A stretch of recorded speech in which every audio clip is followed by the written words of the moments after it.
So I'm at T3 airport after a long wait. People have just come out. They're going to be visiting their homes now. So sir, can you first tell us your name? Sorry? Your name please sir. My name is Kamal Chakravarti. And how long have you been in Afghanistan? I've been since 2012. And where in India are you from? I am from Bangalore. So sir, could you tell us a little bit about the work you did there?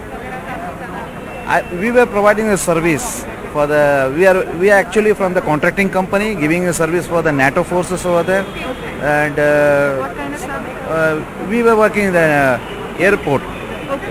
We were in the PAX terminal because they were having lot of bases, so every time they used to travel from one base to another, so we were providing that kind of services to the NATO forces. So could you tell us a bit about the stress of getting to the airport and then the stress of actually getting to... Actually, the stress level for us is very low because we work over there.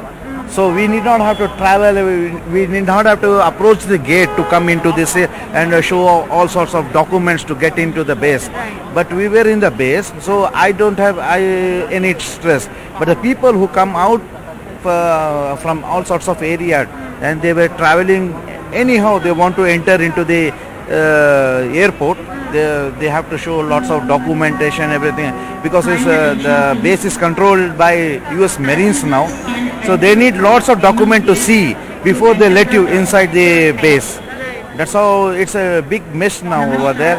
And if you see outside the camp, the HKIA camp, which is called Hamid Karzai International Airport, if you see there is two parts of that one. One is civilian side and one is military side. So now the civilian side has been closed. No aircraft is moving around that. So only the military base is working.